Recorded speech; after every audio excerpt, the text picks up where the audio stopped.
Welcome to Giant Monster Games. I'm Adrian, and today we are playing Rakdos Burning Hands. And I am not going to keep this hand as I have a single land.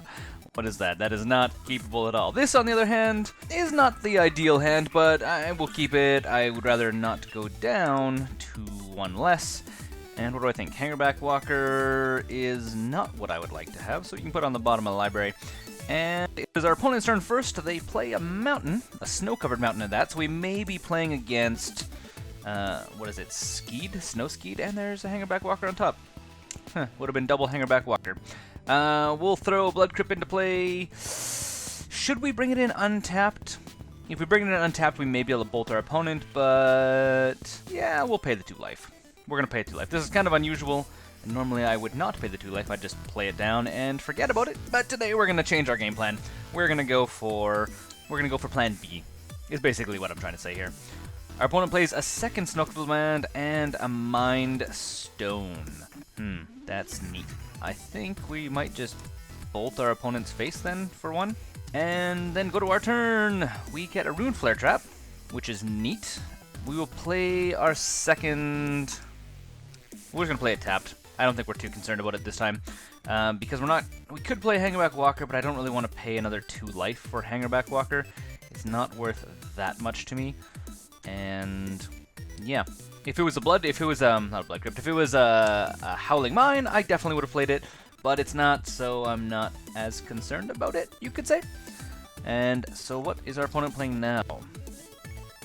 Opponent is playing a Relic Progenitus, which against our deck is really not very good because we don't have anything in our graveyard.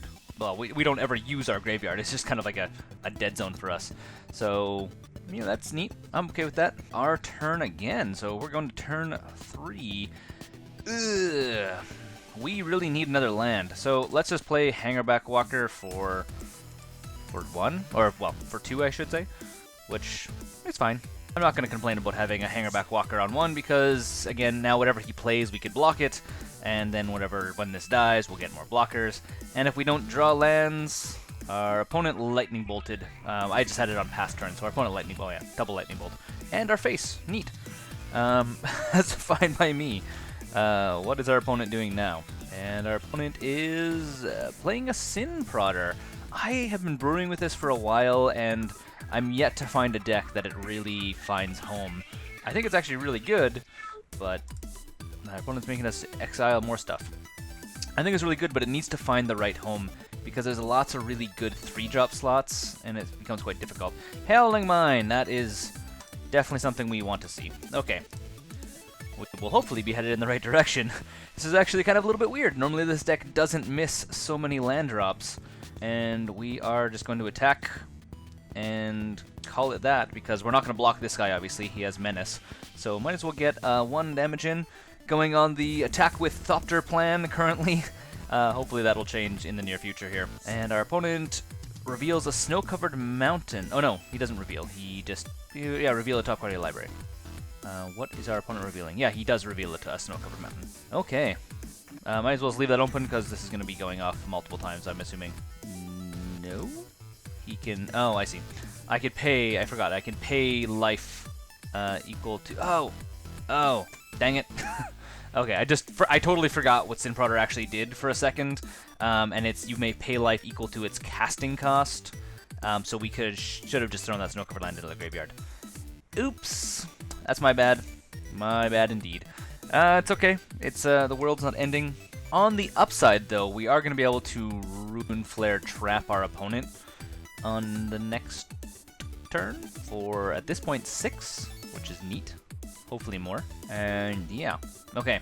So we are taking a bunch of damage. We draw Master of Feast and a Mountain. Okay, so what is the better bet for us? I think Master of Feast is going to be better for us because it may pull a Skeed out of his hand. I think that is probably going to be a better bet.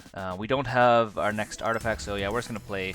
We're going to play our Master. We're going to get him on the table, so he can start protecting us against the scary monsters such as Sin Prodder. We will pass the turn because we're actually going to keep Thopter open, so we can actually block this guy and kill it. I like our opponent drawing cards. Yeah, we are gonna put that into your graveyard, buddy. I don't really want you having a Planeswalker in your hand. I do want you having cards in your hand, but not that card. Again, we should have totally pitched the Snowland. We didn't, though. So that was my bad, which is okay. As you can see, I also have a beginning combat, nothing special. Does he attack? He probably not. Is he gonna attack? He is gonna attack? Oh, okay. Move to blocks and let's kill this guy, I guess. Actually, no, too late now. I probably should have. No, yeah, I need to. I can't keep taking the damage. Is basically what's gonna happen here. Even though I really want him to keep drawing cards. A little bit downside for me, but it is what it is. And what does our opponent play? Our opponent may Lightning Bolt to destroy our master, or Wildfire. Each player sacrifices 4 lands. Huh. This is not a skied deck, I don't think. It looks like it might be a version of Wildfire. Because he does have a bunch of, well, colorless mana, clearly. Well, that's neat. Hopefully we draw another land. Fingers crossed. That is not a land. That is us just passing our turn to... What just happened? I don't get this. This is crazy. Okay, well, we're going to have to keep that in mind for our next turn. How do we deal with this deck? What do we actually do? Oh, I can close this again. What do we actually do against this deck? Because he's obviously putting down mana rocks of some sort in probably hoping to get the advantage on us. Yeah, that's a thing right there. Well, this is becoming interesting. So a mountain becomes a 4/4 elemental, and he untaps it, I guess. And that is going to be 4 damage to our face. So we have a 1-turn clock before we get to go to sideboard and hopefully figure something to deal with this situation. Yeah, neat. Okay, well, that's a thing. 1, 2, and concede the match. Or, concede the game, I guess. And we will go to our sideboard, and what do we think? What can I bring in to help deal with this nonsense? So first thing we can do, we can take out Pyroplasms. I was not seeing anything of useful in that. Doomblade, you can come in. If we're running up against a land destruction deck, probably our Toil and Troubles are not going to be any good. So we can actually pull those out. What else do we think? We have Extirpate. This is not the correct sideboard, I just realized. That's interesting. Don't pay any attention to the sideboard. I'm not going to use the cards that... This is the old sideboard. We actually have a 2 Ratchet Bombs, and we took out Extirpate and Boiling Seas. Even though Ratchet Bomb would not be terrible, actually. It would actually be a pretty good matchup against this deck, because we could actually blow up all of his artifacts. Instead, I think we're going to throw in the Rakdos Charms and the Doomblades, and let's throw in Shrapnel Blasts. Even though I don't actually really want both Shrapnel Blasts. Crumbling, that's no good, and that's no good, and that's good. Okay, let's leave in one of these guys. I think that's going to be actually a better bet. And we can take out Shrapnel Blasts. And I think we're going to run it back like that. Again, sorry about this. I didn't realize that I hadn't updated the sideboard in here. You guys will have to forgive me on that one. We'll have to correct that for the next game, or one of the other games you may see. We will play first for sure. We don't have a turn 1 play. A lot of Bloodstained Mires, though. We will keep this. It's not the best opening hand, but I don't think it's a bad opening hand. Gemstone Caverns. Okay, so we will play and pass the turn. Super quick. No point in lingering around on this one. And we will skip to our opponent's end step. Fingers crossed that he doesn't play anything too crazy. I'm assuming he's going to play more mana rocks or stuff to get rid of graveyards. Let's open this up for you guys as well. And then we will go to the end step. Crack this guy, grab ourselves a Blood Crypt, and I don't want to pay life for it, because that doesn't sound like fun to me, and then our turn. Rune for Trap, neat as well.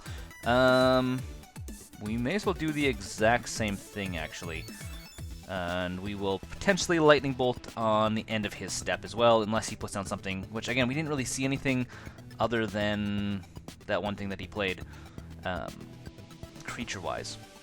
So I'm assuming his game plan, his win objective is actually to Wildfire a bunch of times, and then basically use his Planeswalker to create a bunch of mountains into creatures and slam our face that way. It's kind of what it looks like. That's my assumption, at least. He's probably going to go right step. Yeah. Let's pop this for another Blood Crypt. No, we don't want to come into tapped. And we may as well bolt his face. Get some damage in early. And at this point, I don't think our opponent actually knows what we're playing, so we actually have a little bit of the element of surprise here, other than we had a Howling Mine. So we could play a Blood Crypt untapped, which I think we're just going to do that. Yeah, and then we'll play a Temple Bell, and then pass it to our opponent's turn, and we're going to keep the Bloodstained Mire maybe in hand because he may Wildfire again, so we'll have to kind of pay attention to see how many lands he eventually gets, or how much stuff he gets on the table. And if he gets too much, we don't want to, we want to save onto some lands, basically, which is a little bit weird. Okay. So it's another, this is another thing that can create become a creature for him if he so chooses. End step, we will all draw some cards. Let's draw some cards. And we draw an Eidolon. Neat. Dragonskull Summit, I guess, and what do we think? Our opponent's gonna draw one card, we can make him draw a second one, which means we could Rune for a Trap. Or we can actually get a second Bell into play and make sure our opponent takes damage next turn. I think that's a better idea. I like this idea way better. So we're gonna stop at our opponent's draw step and we're gonna do him 10 damage, I think. Yep, pass to our opponent's turn. Draw step. He will draw one card, draw two cards, and draw three cards. So our opponent has 10 cards in hand now, and we will Runefire Trap for a whopping 1 red mana, and bring your opponent to 7. I think that sounds like a completely reasonable thing to expect on turn 4. And we will just pass our opponent's turn. Maybe they can deal with something, because if they can't, we may Runefire Trap again on their next turn, and win the match, potentially. Neat how that works out, isn't it? That's kind of fun. Yeah! Enters the battlefield with counters on it. That's fine by me. As you can see, this is why I was saying that these are generally our turn, like, our best turn 2-3 plays, because we can just fill our opponent's hand back up, and then blast them for a ton of damage. Okay, what do we do? So, our opponent's tapped out. We may as well play a Ghost Quarters. And we can play another Bell, and yeah, let's just go another Bell. And then go to our opponent's draw step again and blast him for a million damage. And Bell, Bell, Bell. Look at all these things we're drawing. Neat. And Runefire Trap. Cast for 1 on our opponent's face. Here you go. Let's see what you think. I'm assuming you don't have any response for 11 damage. And the answer is going to be... Does our opponent have any answer to this? I'm guessing no. He's going to Lightning Bolt me. Okay, I don't see how that makes it so you can do less damage.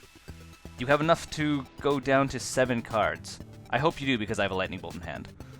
Oh, 2. Second thing? What are you playing? What is he doing? Isn't it just so counterintuitive? Still 9 damage. I don't think that's enough. Yeah, okay, begin sideboard. I think we're gonna run it back actually the same as we have it again. Sorry about these cards being in the wrong spot. These should be Ratchet Bombs, which actually would be really good in this deck, but we don't have them. So, yeah, send it back. Okay, we're back for Game 3. I'm assuming at this point, our opponent is wondering, what the heck do I do against this deck? What do I think of this deck? We don't have any 3 lands. We have some removal if he drops something. We can play a Hangarback Walker turn 2 as well. This is not the best hand. We are going to keep it because it's not terrible. I mean, it'll actually do quite well for us, but it doesn't have potential for doing what we want to be doing in this deck. So, aka, it's not doing what we want the deck to do, but this is a fine plan as well. And we draw another Blood Crypt. That's okay. We will play Blood Crypt tapped. So we'll just save ourselves some life. Our opponent obviously at this point knows we don't have a Lightning Bolt in hand. And we will just skip our opponent's turn as well. There's no point in just holding on to this. And depending on... Our opponent doesn't play anything. Neat. So we may as well play our Summit. And we may as well play Eidolon. Eidolon? Yeah, Eidolon. Eidolon. Because our opponent is playing a lot of like 1, 2, 3 drop artifacts, and it will just help us slowly whittle them down. And the next turn we will play. Oh, he sacrificed Relic to draw a card. Yeah, and the next turn we'll actually probably just play Master of the Feasts. Master of the Feasts. I always keep calling him Master of Feasts. Yeah, this is actually what I said. I even said this in the deck that Eidolon generally becomes a lightning rod, where your opponent basically has to waste a removal spell, take damage just to get rid of it, because it is really a pain in the butt. So he takes 2 damage, wastes a removal spell on a creature that actually will damage us as well. So yeah, it's cool by me. And it is our turn. Oh, neat. So we could play Howling Mine. So let's play the Swamp. It is free. Now here's the 2 things. We could either play Master of Feast, which will feed our opponent's hand, and we'll have a 5/5, which our opponent has to deal with, which may be the better bet right now compared to Howling Mine. Yeah, let's do that. It's also just more mana efficient. Obviously, I would like to play Howling Mine. It kind of facilitates ourselves winning, but then again, we don't have Rune Flare traps. We don't have anything else in hand to make this have much more value. So, yeah. So we'll just do Masters of the Feasts, and we'll see what our opponent plays, because we're going to be swinging in with a 5/5 flyer starting next turn. He has to pay 1. He may pop this right away just to draw. Yeah. Upkeep, our opponent draws a card, which is fantastic. Okay, what do we think? We have a Temple Bell now, which is actually a really good play for us. The other option would be Howling Mine, Hangarback Walker. Let's go to combat to start out with, though, and we'll swing in with a 5/5. So our opponent is on a 4-turn clock, or yeah, 3 turns for him, I should say. And then I think we're gonna play Howling Mine. Yeah, Howling Mine and Hangarback Walker, I think is gonna be our play. We'll pay a life for this, and we're gonna play both. Not that I'm overly interested in playing a ton, but we are gonna pay just a couple mana for Hangarback Walker. And that is going to be it. And we'll pass the turn to our opponent. I mean, obviously, this is a good play. Temple Bell is generally better because we can control our opponent drawing rather than our opponent guarantee getting draws. Our opponent basically trying to dump his hand because he knows that we are going to make his face hurt like something that's face hurts. And we get a couple of lands. Might as well play the mountain, and let's go to combat before I do much of anything else. And you know what? We're not going to swing in with the Walker yet. Actually, we might as well. Let's just put our opponent on a really short leash. Yeah, short-leashed opponent. And then we will play... We're going to play Adamaro. We're going to make our opponent have to deal with the big scariness.